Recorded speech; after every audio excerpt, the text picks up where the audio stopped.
But جس شخص کی عصر کی نماز قضا ہو گئی اس کا عصر کا نماز کا قضا ہونا زیادہ ورسٹ ہے اس چیز سے کہ اس کا سارا مال تباہ ہو جائے اور اس کی ساری فیملی والعیاذ باللہ تباہ ہو جائے۔ ہم سمجھتے ہیں ہم نماز نہیں پڑھ رہے، اللہ تعالیٰ ہم جیسے گناہ گاروں کو مسجد کی توفیق ہی نہیں دے پا رہا، اور ہمارے گناہوں نے ہمیں جکڑ کے رکھا ہے اور اس لیے یہ توفیق ہم سے چھین لی ہے۔ تو نے کہا اگر تم 40 سال سے نماز پڑھو تو پھر جان لو تمہاری پچھلے 40 سال سے نماز نہیں ہوئی ہے بیٹا۔ سب سے پہلا سوال جو انسان کے اعمال میں سے کیا جائے گا وہ نماز ہوگی۔ شیطان کہے گا فلا تلومونی ولوموا انفسکم، مجھے نہ بلیم کرو، خود اپنے آپ کو بلیم کرو، میں تمہیں صرف آئیڈیا دیا تھا کہ نماز ابھی نہ پڑھو، بعد میں پڑھ لینا۔ اللہ والصلاۃ والسلام علی رسول اللہ بعد، اعوذ باللہ من الشیطان الرجیم، رب اشرح لی صدری ویسر لی امری واحلل عقدۃ من لسانی یفقہوا قولی، اللہم انفعنا بما علمتنا وعلمنا ما ينفعنا وزدنا علما۔ ایک شخص تھا جو سین ڈیگو میں رہتا تھا، وہ اس کے بارے میں نیوز میں بھی آیا اور رپورٹس شائع ہوئیں کہ جب وہ ایک دن گھر جا رہا تھا تو گھر کے جب اپنے محلے کے قریب پہنچا، اپنے سیکٹر کے قریب پہنچا تو دیکھا ایک آگ لگی ہوئی ہے اور دھواں نکل رہا ہے، تو بڑا خوفزدہ ہوا کہ یہ کیا ہوا۔ وہ اپنے گھر کے جس طرح سے قریب جاتا گیا تو دیکھا اس کے گلی کی طرف سے آگ اٹھ رہی ہے، and to his surprise and shock جب تو انہوں نے اس کو ہاسپٹل لے گئے اور وہاں پہ بڑے طریقے سے ایک نیوز بریک کی کہ تمہارے گھر میں فائر لگی تھی اور تمہارا سارا گھر جل گیا، جس میں تمہارے بچے، تمہاری بیوی اور تمہاری مدر تینوں کی ڈیتھ ہو گئی۔ امیجن اس شخص پہ کیا گزری ہوگی۔ رسول اللہ صلی اللہ علیہ وسلم نے فرمایا کہ جو شخص جان بوجھ کے عصر کی نماز قضا کر دیتا ہے یہ ورسٹ ہے اس کے لیے، بجائے کہ اس بندے پہ جس کا سارا مال تباہ ہو جائے اور اس کے گھر والے تباہ ہو جائیں۔ ابھی جو سین ڈیگو میں جو بندہ تھا اس کا سارا مال تباہ نہیں ہوا، اس کے بینک اکاؤنٹ میں کچھ پیسے پڑے ہوئے تھے، بٹ جس شخص کی عصر کی نماز قضا ہو گئی اس کا عصر کا نماز کا قضا ہونا زیادہ ورسٹ ہے اس چیز سے کہ اس کا سارا مال تباہ ہو جائے اور اس کی ساری فیملی والعیاذ باللہ تباہ ہو جائے۔ Now how much do we feel sad about this person in San Diego? Imagine یہاں پہ میں اور آپ ہوتے، والعیاذ باللہ، ہم سوچ بھی نہیں سکتے نا، بٹ ہم عصر کی نماز قضا کرنا ایزیلی سوچ سکتے ہیں۔ رسول اللہ صلی اللہ علیہ وسلم نے فرمایا کہ جس نے جان بوجھ کے عصر کی نماز قضا کی اس کے پچھلے تمام اعمال برباد کر دیے گئے، جتنے مرضی حج تھے، جتنی مرضی عبادات تھیں، سب ختم ہو گیا۔ میں نہیں سمجھتا کہ کوئی ایسا سیشن ہوا ہے ایکسیپٹ اے ویری فیو جس پہ مجھے ایک سوال نہ آیا ہو کہ اب وہ مزہ نہیں رہا آتا بھائی، عبادات میں دل نہیں لگتا۔ اس سوال کے جواب میں ایک چیز جو کانسٹنٹ ہے وہ نماز ہے۔ اسلام میں تزکیہ کا، وہ جو اسلام میں لذت ہے ایمان کا اور صلاح کا، بہت بڑا ریلیشن ہے۔ سورہ اعلیٰ میں 14 اور 15 نمبر آیات، قد افلح من تزکا، وہ کامیاب ہو گیا جس نے اپنا تزکیہ کر لیا۔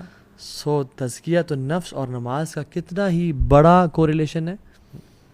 رسول اللہ صلی اللہ علیہ وسلم فرماتے ہیں تحترقون فاذا صلیتم الفجر غسلتها، تم جلتے ہو اور پھر تم جلتے ہو، یعنی گناہ تمہیں جلا رہے ہیں اور تم فجر کی نماز پڑھتے ہو، تم پاک اور صاف ہو جاتے ہو، تمہیں دھو دیتا ہے وہ۔ امیجن کسی پول میں جمپ کر لے، ٹھنڈا ہو جاتا ہے نا فوراً سے، so you burn and burn then you pray فجر، تمہیں دھو دیا جاتا ہے۔ ثم تحترقون فاذا صلیتم الظہر غسلتها، پھر تم جلتے ہو اور گناہوں سے جلتے ہو، آنکھوں کا زنا کر لیا، کانوں سے غیبت سن لی، زبان سے گالیاں دے دیں، بوائے فرینڈ سے بات کر لی، گرل فرینڈ سے بات، تم گناہ کرتے رہتے ہو، لیکن پھر ظہر پڑھتے ہو، پھر تمہیں دھو دیا جاتا ہے۔ ثم تحترقون فاذا صلیتم العصر غسلتها، پھر عصر پڑھتے ہو، پھر تمہیں دھو دیا جاتا ہے۔ ثم تحترقون تو پھر تم جلتے ہو اور جلتے ہو، پھر تم مغرب پڑھتے ہو، تمہیں دھو دیا جاتا ہے، اور پھر تم جلتے ہو گناہوں کی وجہ سے، اور پھر تم عشاء کی نماز پڑھتے ہو، تمہیں دھو دیا جاتا ہے۔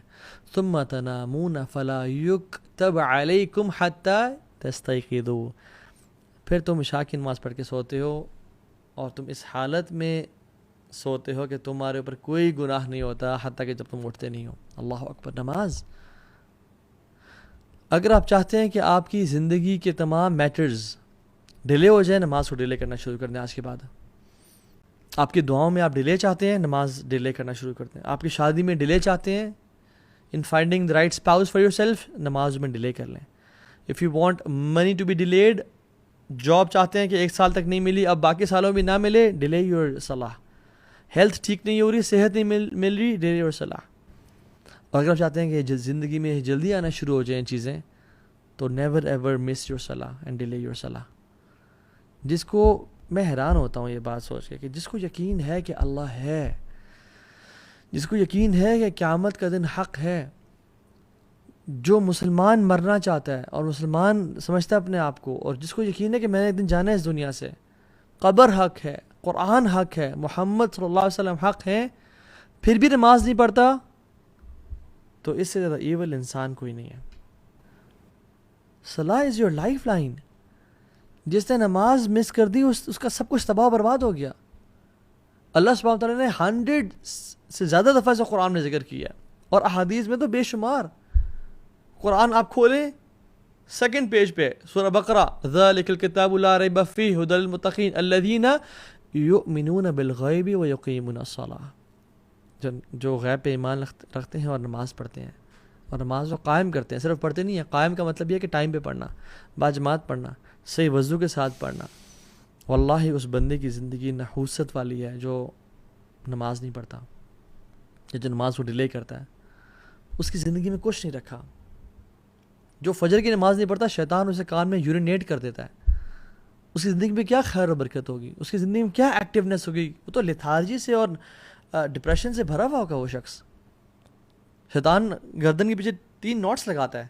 جب انسان حدیث کے مطابق، آتھینٹک حدیث، جب انسان اٹھتا ہے تو پہلی کھل جاتی ہے، وضو کرتا ہے دوسری کھل جاتی ہے، تیسری تب کھلتی ہے جب وہ نماز پڑھتا ہے فجر کی. امیجن جو شخص فجر کی نماز ہی نہیں پڑھتا اور روزانہ ہی 8 بجے 9 بجے اٹھ رہا ہے، 10 بجے اٹھ رہا ہے، 7 بجے اٹھ رہا ہے، وہ فجر کی نماز نہیں پڑھتا. اس کی زندگی میں کیا خیر اور برکت، اور کیا وہ اللہ سے کیا خیر امید کر سکتا ہے وہ. اور وہ کیوں اپنے آپ کو ایسے لوگوں میں شامل کر رہا ہے جس کے بارے میں علماء کا اختلاف ہے. کچھ علماء کہتے ہیں کہ وہ شخص کافر ہے جو نماز نہیں پڑھا. یعنی اس پہ تو کوئی اختلاف ہی نہیں ہے کہ جو شخص نماز کا انکاری ہے وہ تو کافر ہے. ٹھیک ہے، اس میں تو اختلاف کسی کا، جو اس میں تو اجماع ہے پوری امت کا. اختلاف اس پہ ہے کہ جو شخص نماز پڑھنا چاہتا ہے بٹ نہیں پڑھا، کچھ علماء کہتے ہیں کہ یہ کافر ہے، اس کو مسلمانوں کے قبرستان میں دفن نہیں کیا جائے گا، اس کا جنازہ نہیں پڑھا جائے گا، اس کو غسل نہیں دیا جائے گا. اور علماء تو یہ بھی کہتے ہیں کہ اس کو جب اس کی موت ہو نا تو دور کسی صحرا یا دور کسی جگہ میں گڑھا کھود کے اس کو وہاں پھینک کے آ جایا جائے. اور دوسرے علماء کیا کہتے ہیں کہ کیا یہ بڑا نیک انسان ہے؟ نہیں، جو اختلاف ہے وہ ہے کہ یہ بہت بڑا کافر نہیں ہے تو فاجر ہے. دوسرے جو علماء کہتے ہیں کہ یہ فاجر ہے، بڑا گناہ گار ہے. کیا میں اور آپ اپنے آپ کو ایسے اسٹیٹمنٹ ڈالنا چاہتے ہیں جس کے بارے میں علماء، ایک گروپ آف علماء اسکالرز، بڑے بڑے اسکالرز کہہ رہے ہوں کہ وہ کافر ہے، اور ایک کہہ رہے ہیں نہیں کافر نہیں ہے تو فاجر ہے، بہت بڑا گناہ گار ہے، بدبخت انسان ہے. اللہ اکبر، اللہم لا تجعلنا منہم، یا رب مجھے اور دیکھنے والوں میں سے کسی کو ایسا لوزر نہ بنانا. عبداللہ بن زبیر جب نماز پڑھتے تھے اور جب رکوع کرتے تھے تو اتنا لمبا رکوع کرتے کہ جو پرندے اوڑے ہوتے نا دور بیٹھے ہیں، اتنی دیر سے ایک اسٹیٹکنس وہ دیکھتے تو پرندے ان کے اوپر آ کے بیٹھ جاتے. دس از اے پیس آف راک اور اسٹیم آف ٹری. میں اور آپ، ہم نمازوں میں ہر چیز ہمیں یاد آ جاتی ہے، ہر چیز کو ہم نوٹس کر رہے ہوتے ہیں. عمر ابن خطاب رضی اللہ تعالیٰ عنہ جب وہ نماز پڑھے تھے اور ایک کافر مجوسی لعنت اللہ علیہ ابو لؤلؤ نے ان کو سٹیپ کیا اور ان کا یہ والا پورشن کھول دیا، حتیٰ کہ جب وہ اس کے بعد دودھ پلایا گیا تو دودھ یہاں سے نہیں کھلایا. تو عبداللہ بن عباس اور باقی صحابہ رضی اللہ تعالیٰ عنہم اجمعین ان کو لے کے آئے اور ان کا جب خیال رکھنا چاہ رہے تھے تو پھر وہ دن میں تو ہوش میں تھے بٹ عشاء کے بعد وہ بے ہوش ہو گئے اور فجر تک وہ بے ہوش ہی رہے. اور فجر کی نماز کا ٹائم ہو گیا تو لوگوں نے کہا کہ اٹھائیں ان کو، تو وہ اٹھ نہیں رہے تھے، ان کو اٹھایا جا رہا تھا بٹ وہ اٹھ نہیں رہے تھے. تو کسی نے کہا یہ نہیں اٹھیں گے جب تک ان کو نماز کے بارے میں نہ کہا جائے. اللہ اکبر. انہوں نے کہا کہ امیر المؤمنین الصلاح یا امیر المؤمنین. تو میرے خطاب فوراً سے اٹھ گئے اور کہا نعم لا حظ فی الاسلام لمن ترک الصلاح یا اللہ.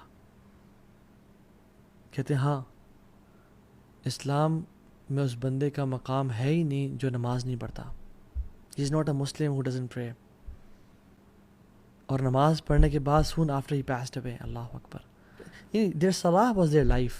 ان کے تمام کام نماز کے اراؤنڈ اسکیجول کرتے تھے, اور ہماری نمازیں کاموں کے اراؤنڈ اسکیجول ہو رہی ہوتی ہیں. Do we love Allah subhanahu wa ta'ala? Yes, we claim to love Allah subhanahu wa ta'ala, but do we in fact love Allah subhanahu wa ta'ala? ایک مہمان وہ ہوتے ہیں کہ جب وہ گھر آتے ہیں نا, کزنز ہیں, کچھ اچھے دوست ہیں, پرانے دوست ہیں, بہت جگری یار ہیں, بڈیز ہیں, جب وہ باہر آئے تو نے جانا نہیں ہے, تو میرے پاس آ جاؤ, بیٹھ, کھانا کھلاتے ہیں, سرو کرتے ہیں, گپ شپ لگاتے ہیں, پرانی یادوں کو تازہ کرتے ہیں, اور کہتے ہیں نہیں ہوٹل کیوں بک کیا ہوا ہے, میرا گھر ہے نا, رات یہیں گزارو تم. We don't want them to leave. ہم چاہتے ہیں کہ ہمارے گھر میں رکیں. دوسرے مہمان وہ ہوتے ہیں کہ السلام علیکم, اہلاً وسہلاً, آ جائیں, گپ شپ لگائی, کھانا کھلائے, اور سب کچھ ٹھیک ہے جی, ملاقات ہوتی ہے انشاءاللہ, مجھے بھی کہیں جانا ہے, تھینک یو سو مچ, اپنا خیال رکھیے گا. تیسرے مہمان ہوتے ہیں کہ آپ نے کیمراز میں دیکھا باہر وہ آئے ہوئے ہیں, یار وہ ان کو بول دو کہ صاحب بزی ہیں. مساجد بھی اللہ کا گھر ہے.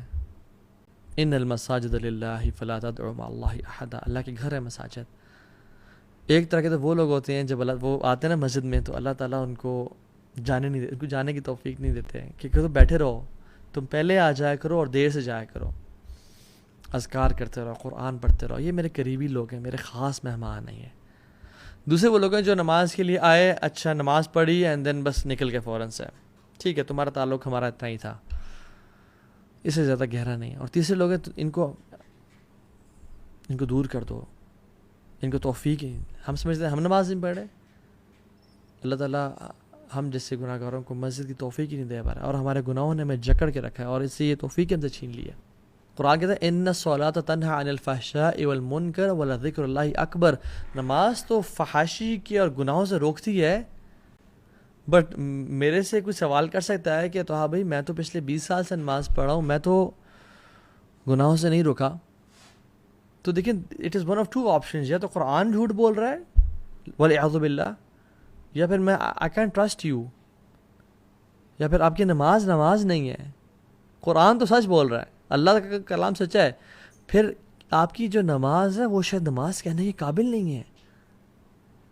جس انٹینسٹی کے ساتھ ہم پڑھ رہے ہیں, جتنی فریکوینسی کے ساتھ ہم پڑھ, جس طرح سے ٹکرے مار رہے ہیں, خشوع کی طرح, اٹینشن کی طرح, رکوع اور سجدے کیسے ہیں, کیا وہ نماز واقعی میں نماز ہے؟ شاید فرض تو ادا ہو رہا ہو, بٹ کیا وہ اللہ سے ملاقات کی وائب اور فیلنگ دے رہی ہے؟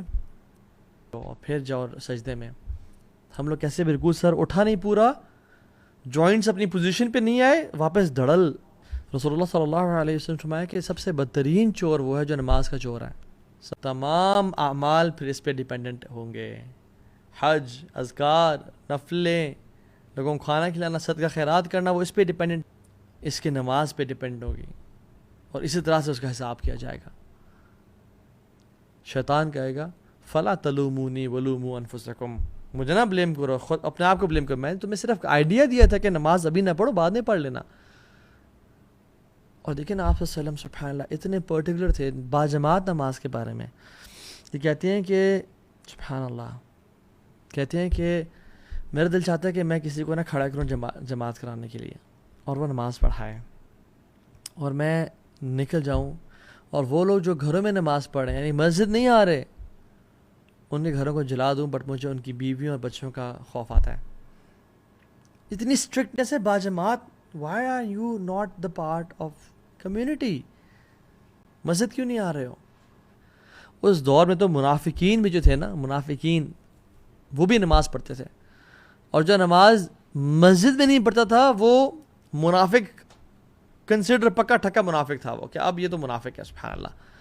اور ہم لوگ رب اجعل لی مقیم الصلاۃ ومن ذریتی ربنا وتقبل دعاء ربنا اغفر لی ولوالدی وللمؤمنین یوم یقوم الحساب. یا اللہ ہمیں بھی نماز پڑھنے والا بنا, ہماری اولاد کو بھی نماز پڑھنے والا بنا, اور جس طرح نماز پڑھنے کا حق ہے خشوع و خضوع کے ساتھ ہمیں نماز پڑھنے کی توفیق دے, اور ہمیں کبھی ایسا انسان نہ بننا جو اپنی نمازوں کو مس کر دے یا قضا کر دے. وآخر دعوانا ان الحمد للہ رب العالمین, والسلام علیکم ورحمۃ اللہ وبرکاتہ.